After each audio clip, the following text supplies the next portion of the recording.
Bonjour à tous. Comme vous avez pu le voir sur cette petite vidéo d'accueil, ça y est, l'église se construit, votre église se construit, ce à quoi vous avez contribué, prié, passionnément donné, est en train de prendre vie. C'est un vrai bonheur pour nous, pour l'équipe pastorale, pour le conseil d'administration, pour le conseil spirituel de voir enfin ce projet se réaliser. Mais c'est quand même notre projet et je voudrais encore vous dire merci pour toutes vos offrandes, tous vos dons que vous faites pour ces travaux qui prennent place. Et on a vraiment hâte que dans quelques mois, nous puissions inaugurer notre nouveau local. Ça va être extraordinaire. Alors, on présente ça dans des circonstances incroyables. On a été obligé de confiner l'église pour casser la chaîne du Covid. Bon, il y a des chaînes qui sont brisées par Jésus et puis il y a des chaînes qu'on doit briser suite aux quelques cas de Covid qu'on a eu sur 2 dimanches. On a fait cette quinzaine de breaks pour casser au moins ce maillon-là, que plus personne ne revienne à l'église avec le Covid. Ça ne pourra plus être moi, je l'ai eu. Mais en tout cas, voilà, on va reprendre la semaine prochaine. La semaine prochaine, au 76 rue de la Barre, à 15 h, nous serons là pour tous ensemble de nouveau louer le Seigneur, sans plus aucun virus de cette vague-là, en espérant que ça se calme. Continuons à prier pour notre pays aussi, et pour la maladie, et pour nos aînés, et pour toutes les personnes vulnérables, car c'est important. En tout cas, on est tellement content de vous accueillir à l'église ce matin, et on a pris cette habitude pendant le confinement, du coup c'était assez accessible d'y retourner, mais je vous assure, c'est terminé. La semaine prochaine, on se retrouve au 76 rue de la Barre à 15 h. Mais pour l'instant, on va commencer donc en ligne. On va se réécouter une louange de qualité qui avait été enregistrée par un groupe de louanges de l'église. Et ensuite, vous allez avoir un super message de la prédicatrice Sébrine Maurice. Ne quittez pas, un petit chant rapide. Et ensuite, vous allez avoir un super message. Et je vous souhaite à tous un excellent dimanche, une bonne semaine et à la semaine prochaine, 15 h au 76 rue de la Barre. Je vous rappelle que le mardi soir, nous sommes là, nous étudions la Bible en toute simplicité avec les distanciations. Et tous les jeudis de midi à 14, vous avez besoin d'entretien, vous avez besoin de prière, vous avez des problèmes. Nous sommes là, fidèles au poste, prêts à prier, à jeûner et à combattre avec les défis que nous avons et que nous pouvons rencontrer. Soyez bénis et bon dimanche. Et à la semaine prochaine, chers amis, chers frères et sœurs de l'Église Nouvelle Vie. On vous embrasse, à bientôt.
faveur reste sur moi pour plus de 1000 générations, sur ma famille, mes enfants et les enfants de leurs enfants, que ta présence m'environne, là avec moi, à mes côtés, que le mi-nombre m'entoure, tu es pour moi, dès le matin, à chaque pas. Sur moi, dans les larmes et dans la joie, tu es pour moi, tu es pour moi. Amen, Amen, Amen,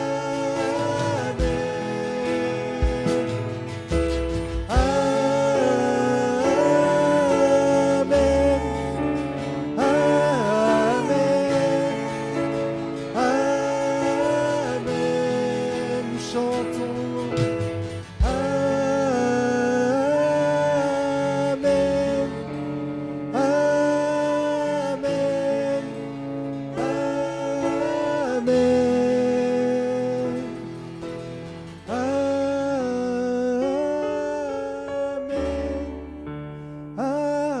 Amen, Amen.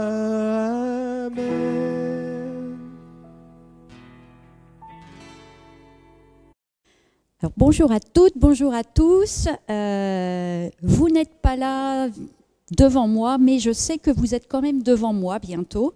Et j'aimerais ce matin vraiment prendre un petit temps avec vous autour de la Bible. Il y a quelques semaines, je vous ai parlé de bonheur, je vous ai parlé de ce magnifique passage des Béatitudes dans Matthieu 5, qui illustre d'ailleurs plusieurs sentiers qui conduisent à une vie heureuse. Et je crois que c'est pas trop que de parler de vie heureuse par les temps que nous traversons. Et j'avais notamment parlé avec vous de ce verset 5 de Matthieu 5, « Heureux les doux, car ils hériteront la terre ». Et aujourd'hui, je vais vous parler d'un autre verset, le verset 7, « Heureux les miséricordieux, car ils obtiendront miséricorde ». Et du coup, j'ai intitulé ma prédication « Être miséricorde pour une vie heureuse ». En fait, les béatitudes, je trouve que c'est un texte qui est vraiment troublant, parce que les béatitudes, en fait, elles laissent sceptiques toutes les personnes qui n'en comprendraient pas le sens, en tout cas qui ne comprendraient pas forcément ce que Jésus voulait dire.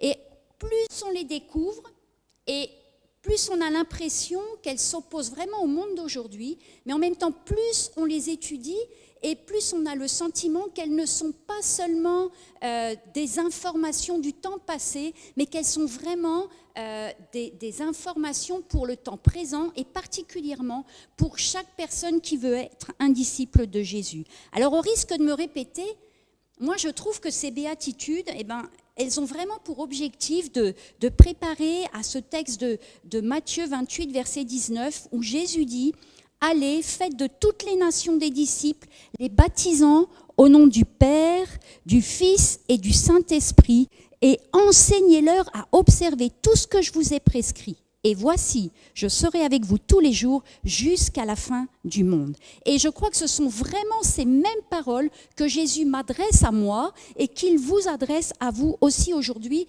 alors que vous êtes parti vraiment dans un circuit de chemin de disciples avec lui.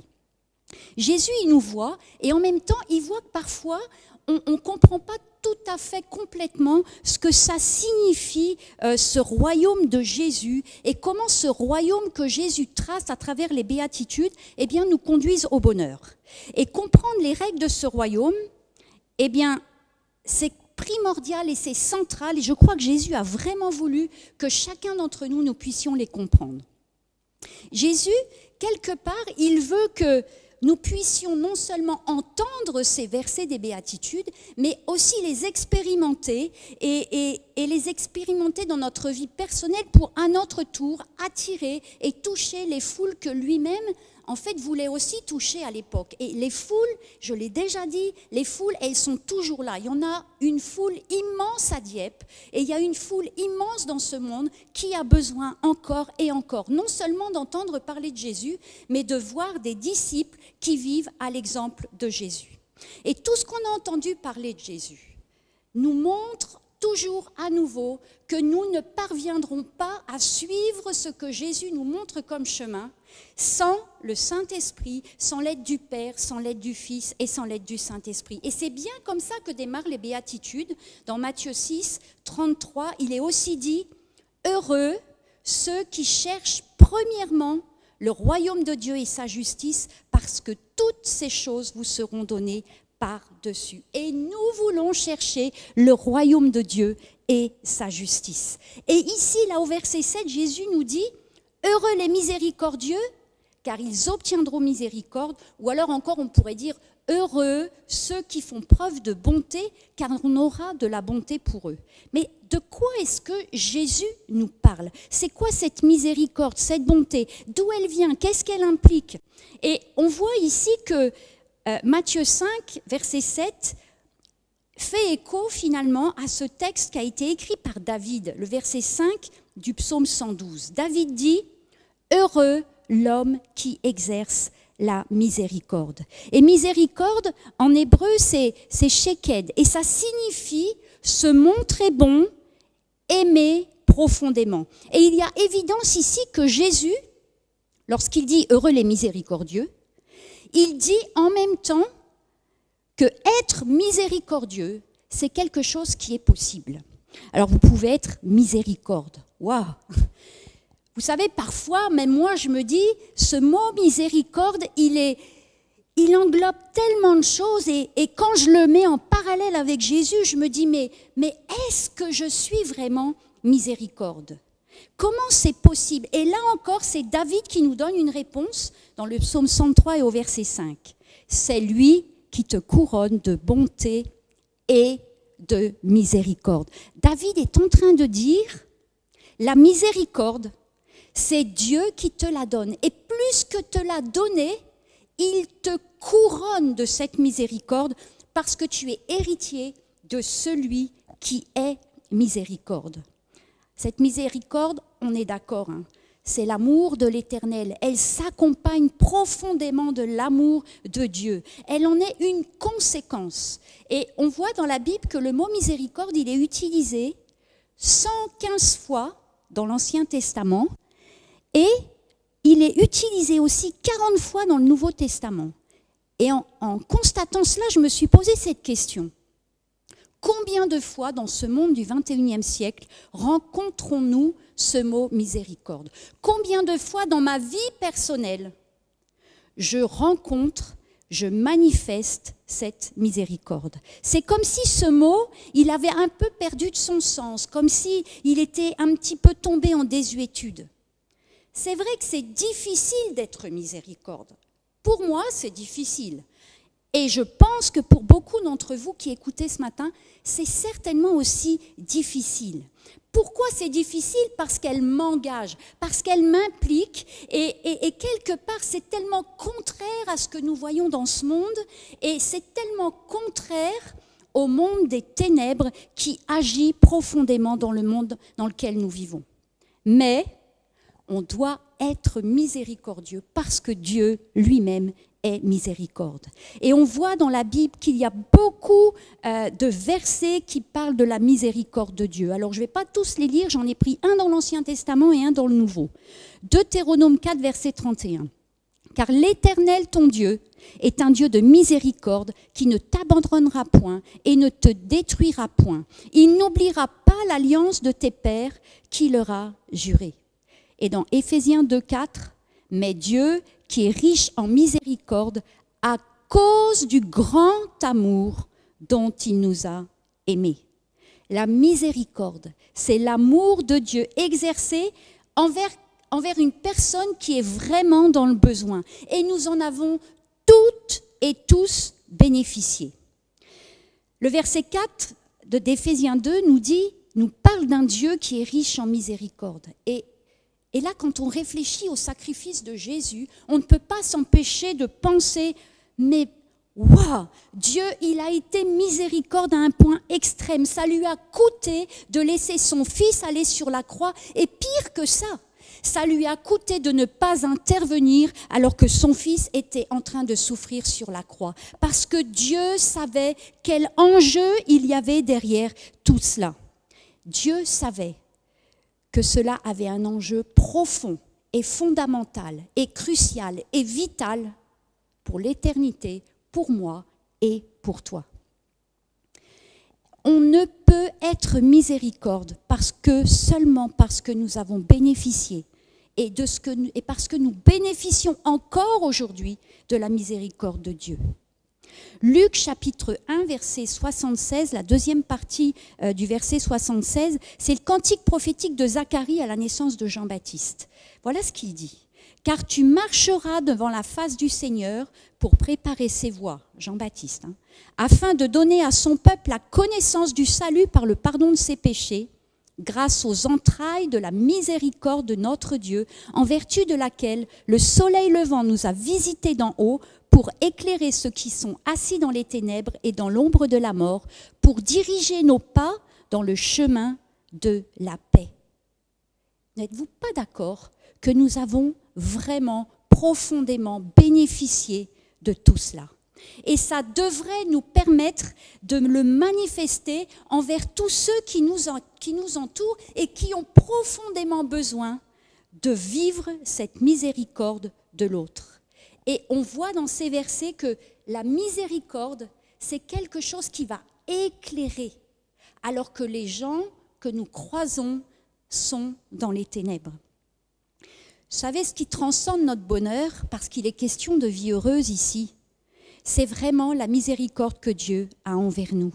Et on l'a dit tout à l'heure, cette miséricorde, elle a été de taille. Et elle est passée par la grâce dont nous avons bénéficié par le sacrifice de la croix. Cette grâce, c'est gratuit. On a tellement de mal à comprendre que le pardon, c'est gratuit, que la grâce de Dieu, elle est gratuite, elle est imméritée et que Dieu nous l'a accordée par amour.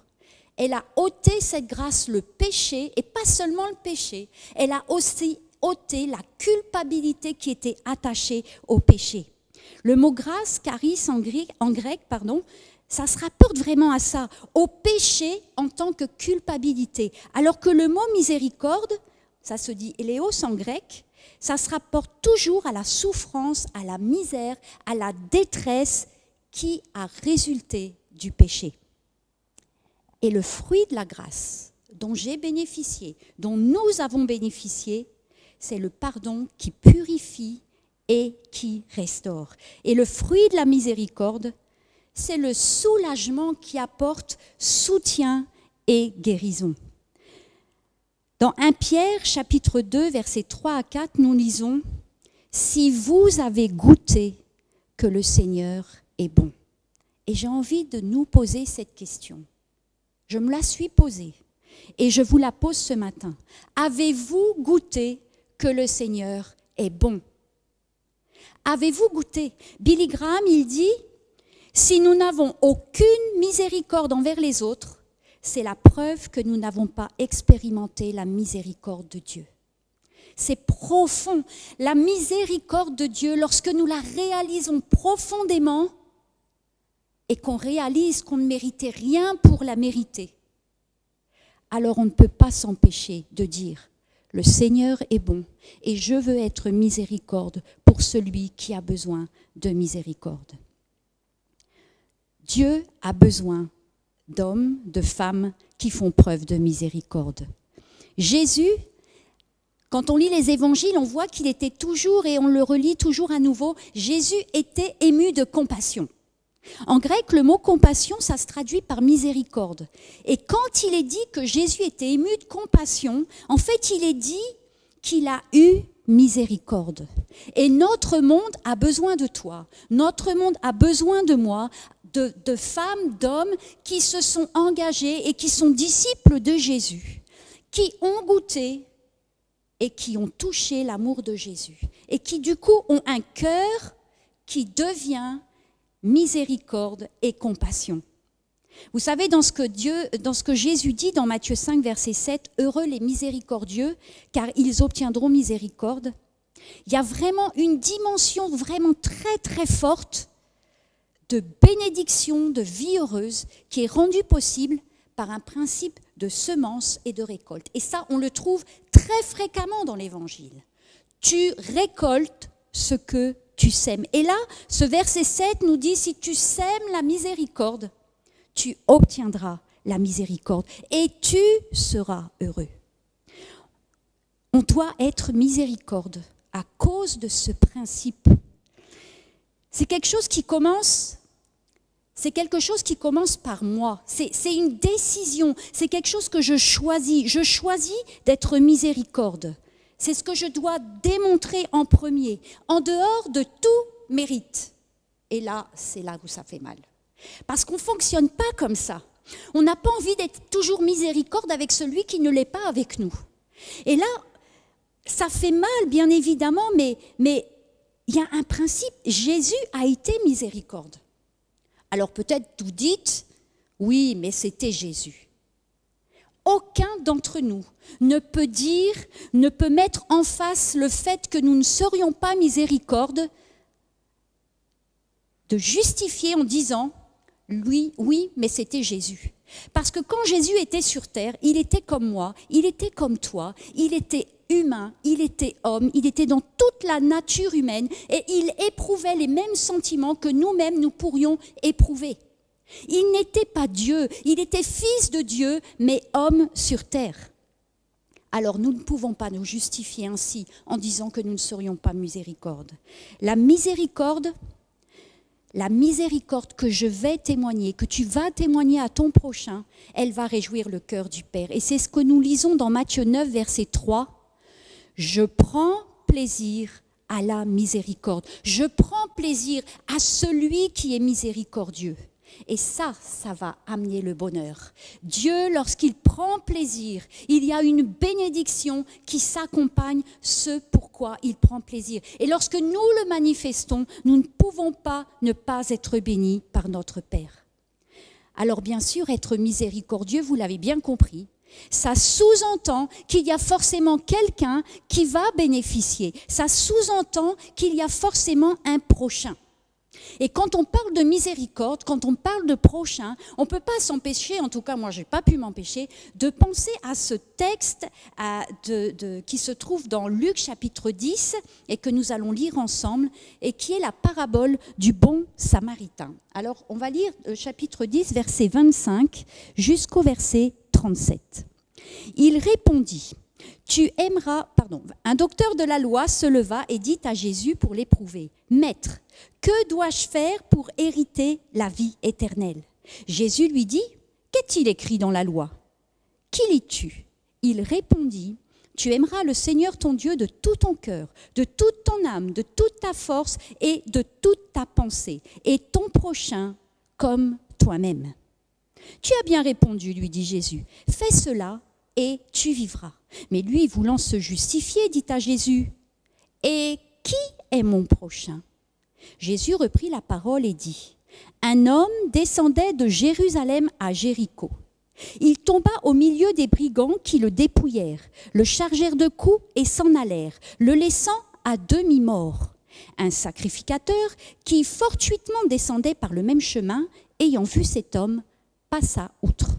Un lévite qui arriva aussi dans ce même chemin, l'ayant vu, passa outre. Mais un samaritain qui voyageait, étant venu là, fut ému de compassion lorsqu'il le vit. Il s'approcha, il banda ses plaies, en y versant de l'huile et du vin. Puis il le mit sur sa propre monture, le conduisit à une hôtellerie et prit soin de lui. Le lendemain, il tira 2 deniers, les donna à l'hôte et dit « Aie soin de lui, et ce que tu dépenseras de plus, je te le rendrai à mon retour. » Lequel de ces 3 te semble avoir été le prochain de celui qui était tombé au milieu des brigands ? C'est celui qui a exercé la miséricorde envers lui, répondit le docteur de la loi. Et Jésus lui dit, « Va, et toi, fais de même. » Cet homme va vers Jésus. Que dois-je faire pour hériter de la vie éternelle ? Il veut piéger Jésus. Et Jésus l'amène à répondre lui-même à la question par sa connaissance de la loi, puisqu'il la connaît parfaitement bien. Et lui répond, tu aimeras ton prochain comme toi-même. Jésus le félicite. Mais l'homme de la loi amène Jésus à une autre question. Qui est mon prochain? Je pense que s'il avait su ce qui allait suivre, je ne sais pas s'il aurait posé cette question à Jésus. Jésus lui répond en lui racontant donc cette parabole. Et il termine cette histoire avec une question. Qui te semble avoir été le prochain de celui qui était tombé au milieu des brigands? Celui qui a exercé la miséricorde. Et Jésus va l'inviter à faire la même chose.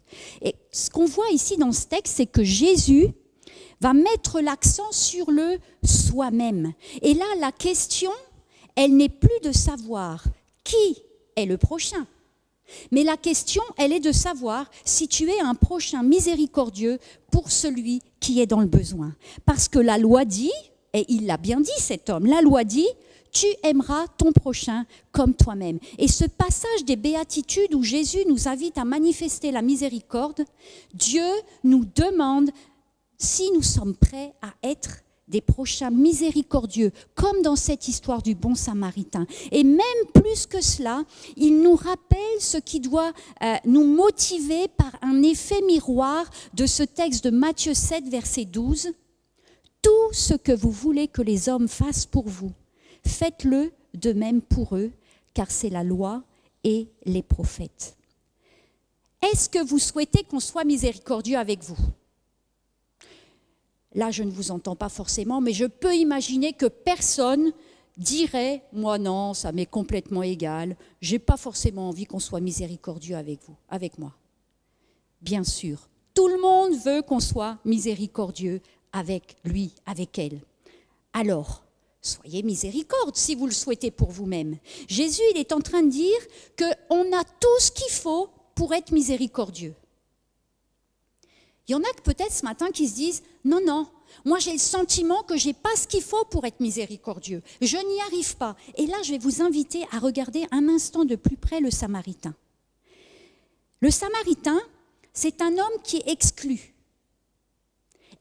des Juifs, rejeté, parce que c'est pas impur.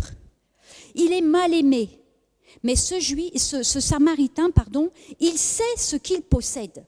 Il a de l'huile, il a du vin, il a une monture, il a un peu d'argent et a priori, il connaît une super hôtellerie où, sans nul doute, il pourra confier cet homme blessé pour qu'il ait de bons soins. Vous savez, je ne crois pas que le Samaritain, il ait été miséricordieux parce qu'on a été miséricordieux à son égard. Regardez dans les évangiles, chaque fois qu'il est question de Samaritains, comment est-ce qu'ils sont traités? Regardez ce que l'on dit d'eux.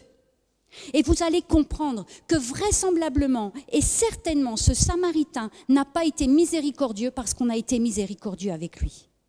Mais cet homme, au-delà de tout ce que l'on pouvait être envers lui, il avait un cœur de miséricorde. En fait, il a agi exactement comme Matthieu 7, 12. Il a agi comme il voudrait que l'on agisse pour lui, alors même qu'il ne pouvait pas témoigner que c'est ce qu'il avait expérimenté. La définition du mot miséricorde dans le dictionnaire, elle renvoie à deux orientations. La sensibilité au malheur d'autrui, et ça semble évident, mais aussi la pitié par laquelle on pardonne aux coupables. Et là, en fait, Jésus il est en train de nous dire et de nous donner un éclairage des plus importants pour exercer la miséricorde. Et peut-être que ce qui va suivre, ça va un peu faire mal.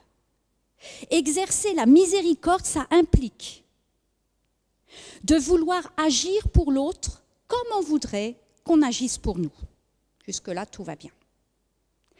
Et ça implique aussi d'être prêt à passer sur l'offense, c'est-à-dire à pardonner. Ce deuxième point ne devrait vraiment pas nous étonner parce que c'est justement ce que Jésus a fait. Jésus est passé par-dessus l'offense alors que les siens l'ont maltraité, l'ont amené jusqu'à la croix pour lui, pour tout simplement le mettre à mort. Et qu'est-ce que Jésus a dit sur la croix? Jésus a dit « Père, pardonne-leur, car ils ne savent pas ce qu'ils font. » Vous savez, je me suis toujours dit, comment ça, ils ne savent pas ce qu'ils font? Bien sûr qu'ils savent ce qu'ils font. Bien sûr qu'ils savent qu'ils ont mis un homme innocent sur la croix. Bien sûr qu'ils savent qu'ils sont en train de le mettre à mort. Mais ce que Jésus était en train de dire là, c'était plus que cela. Jésus était en train de dire, ils ne savent pas quel monde spirituel ils sont en train de servir. Et lorsque parfois nous avons, il y a en notre rencontre des comportements qui sont méchants, mauvais, peut-être que Jésus voudrait que nous puissions dire aussi, Père, pardonne-leur, car ils ne savent pas ce qu'ils font. Et nous amener à prier justement pour eux. Et pour ça que Jésus aussi nous invite à prier pour nos ennemis. Parce que peut-être qu'ils sont aussi de ceux qui ne savent pas ce qu'ils font et que peut-être qu'à un certain moment, la lumière va venir. Celui qui est sur ton chemin, qui est sur mon chemin, qui est abandonné, qui est blessé par la vie, qui est dans la plus totale ignorance du royaume de Dieu, c'est celui-là qui a besoin d'avoir miséricorde. Alors là, peut-être tu te dis, mais et les chrétiens? Oui. Dans l'Église aussi, il y a des femmes, il y a des hommes qui ont besoin que tu leur manifestes la miséricorde. Parce qu'ils n'ont peut-être pas encore découvert toute la dimension de ce royaume de Dieu. Mais peut-être que toi, tu en as découvert bien davantage qui te permet d'être miséricorde. J'ai lu, je crois, dans un livre de Joyce Meyer, je ne sais plus si j'ai lu ou entendu dans une de ses prédications, un jour Dieu lui a dit d'acheter une maison à ses parents, tout près de chez elle, pour qu'elle puisse prendre soin d'eux. Au moment où Dieu lui a demandé ça, son père n'était pas converti du tout. Et son père, c'est celui qui avait abusé d'elle pendant des années. Et c'est cette mère aussi qui savait ce qui se passait et qui a fermé les yeux. Et Dieu lui a demandé d'acheter une maison et elle a acheté une maison à ses parents pour en prendre soin. Et moi, quand j'entends ça, je me dis, Seigneur, aide-moi. Parce que c'est difficile faire miséricorde à ce point extrême à quelqu'un qui a manifesté tout sauf de la miséricorde envers nous. Et je suis sûre et certaine que tout comme moi, vous avez déjà rencontré des gens qui auraient eu besoin que vous manifestiez la miséricorde, mais vous ne l'avez pas manifestée parce que ces personnes n'ont pas été toujours très gentilles avec vous. Et moi, de premier abord, c'est aussi ce que j'aurais envie de faire. Et c'est à ce moment-là tout précis que j'ai besoin que le Saint-Esprit qui vit en moi, justement, se manifeste et que tout à coup, je sois capable de manifester le pardon et ensuite la miséricorde. Et on va revenir à cet homme de la parabole. Qui est cet homme? Peut-être que c'est un de ces hommes qui est dans la foule, qui approche Jésus, mais peut-être c'est un de ces hommes ou de ces femmes qui sont dans la foule aujourd'hui que nous connaissons autour de nous. Vous savez, je crois que ce n'est pas anodin si Jésus utilise le mot « homme ». Souvent, Jésus, lorsqu'il raconte des histoires de personnes comme la femme à la perte de sang, par exemple, on n'a pas de nom. Ici, c'est un homme, et je crois qu'il l'a fait tout à fait exprès. Parce que l'homme, c'est celui qui est sur notre chemin. L'homme ou la femme, dépouillé, battu, abandonné, laissé pour mort à cause de la vie, à cause du péché. C'est la personne qui ne va pas bien, qui est dans la dépression, qui est dans la déprime, qui a tout perdu. C'est l'humain, l'homme, la femme. Il n'a pas de nom. Il n'a pas de couleur de peau. Il n'a pas de culture. Il n'a pas d'âge. Et l'important, ce n'est pas de savoir qui il est ou qui elle est, mais ce que je vais être pour lui, pour elle. Et cet homme, cette femme, c'est exactement ce que moi, j'ai été avant que Jésus ne me rencontre, peut-être même à travers un prochain que j'ai croisé sur ma route. Alors oui, le prochain, c'est d'abord moi-même. Ce moi-même qui voudrait qu'on soit miséricordieux envers lui. Ce moi-même, ce matin, qui peut dire « J'ai obtenu miséricorde et je veux choisir d'être miséricorde. » Je suis ce prochain, comme le Samaritain. Pourquoi je dis que je suis comme le Samaritain? Parce que j'ai quelque chose que le Samaritain possède aussi et qui va me rendre capable d'être miséricordieux envers mon prochain. Je possède de l'huile et du vin. Et il me faut être prêt, comme le Samaritain, à les partager. L'huile, c'est l'Esprit de Dieu qui vit en moi. J'ai l'Esprit de Dieu en moi. Tu as l'Esprit de Dieu en toi. Le vin, c'est le sang versé par Jésus pour moi, pour celui qui est sur mon chemin, pour guérir, pour le restaurer. Je connais, j'ai fait l'expérience de ce que j'ai trouvé, de ce que j'ai obtenu comme liberté, comme guérison, comme restauration à travers le sacrifice de Jésus. J'ai l'huile. Et j'ai le vin, et je veux l'offrir à mon prochain. J'ai ce qu'il faut comme le Samaritain. Vous savez, les Juifs, ils mélangeaient l'huile et le vin pour guérir les blessures. Alors peut-être que tu te dis ce matin, c'est bien, c'est Sébrine, c'est gentil tout ce que tu dis, mais tu sais, moi, en fait, en ce moment, je ne suis pas très bien. Je suis dans une phase où je ne me sens pas au top de ma forme spirituelle. Et du coup, être miséricordieux, tu sais, c'est pas si facile. J'aimerais dire ce matin quelque chose qui me semble important et qui d'ailleurs est souvent un piège lorsque nous ne sommes pas au top de notre forme spirituelle, de vouloir justement tout lâcher, de nous concentrer sur nous-mêmes et de ne plus regarder ce qui se passe autour de nous. J'ai vraiment fait cette expérience. Oui, c'est difficile d'être le prochain de l'autre quand nous-mêmes, nous sommes dans l'épreuve. Mais j'ai toujours été émerveillée de voir que lorsque je le vis, lorsque je manifeste la miséricorde envers l'autre alors que je ne suis pas au top de ma forme, Dieu agit. Dieu agit. Vous savez, être le prochain de l'autre, et je l'ai écrit pour vous, être le prochain de l'autre, c'est pas conditionné à comment je me sens. C'est conditionné à ce que j'ai décidé d'être pour l'autre, à l'image de Jésus qui a été miséricorde pour moi. Et ça, c'est quelque chose de fondamental, parce que c'est un vrai piège. J'ai vécu cette expérience il n'y a pas si longtemps que ça. Mais en même temps, face à une situation que je rencontrais, une personne que je rencontrais, et lorsque j'écoutais ce qu'elle me disait, je ne pouvais pas m'empêcher de me dire « Mais de quoi je me plains ?» Cette personne, elle est tellement dans une situation dramatique. Ce que je peux vivre actuellement, même peut-être comme désert ou comme situation difficile, c'est juste pas comparable à ce que cette personne qui est là devant moi est en train de vivre. Et j'ai vraiment fait cette expérience de faire abstraction de mon mal-être, abstraction de même un peu quelque part une tristesse, une peine.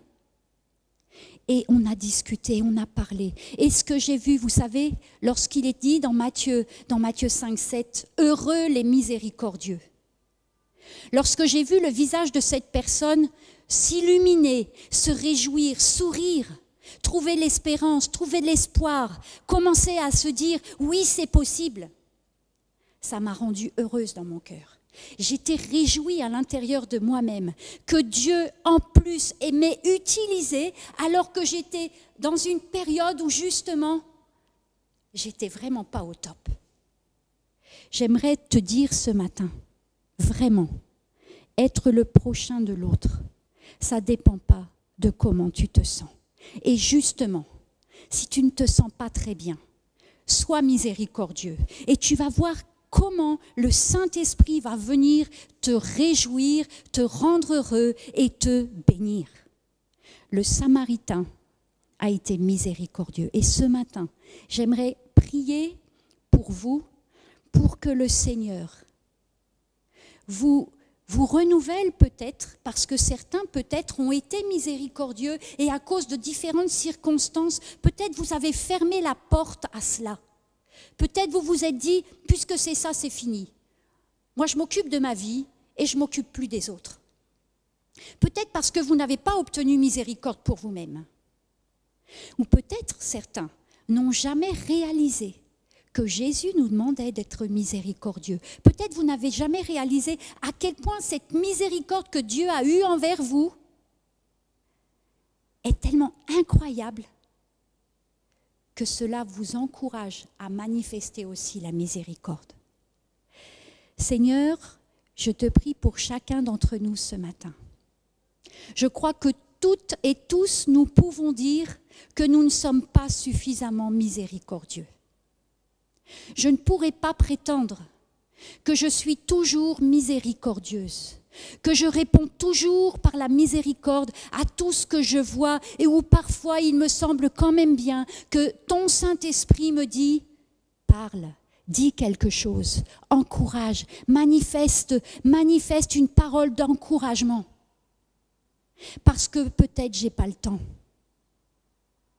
Seigneur, je te prie ce matin de nous renouveler par ton Saint-Esprit, de venir peut-être à nouveau nous éclairer sur cette miséricorde dont nous avons nous-mêmes bénéficié.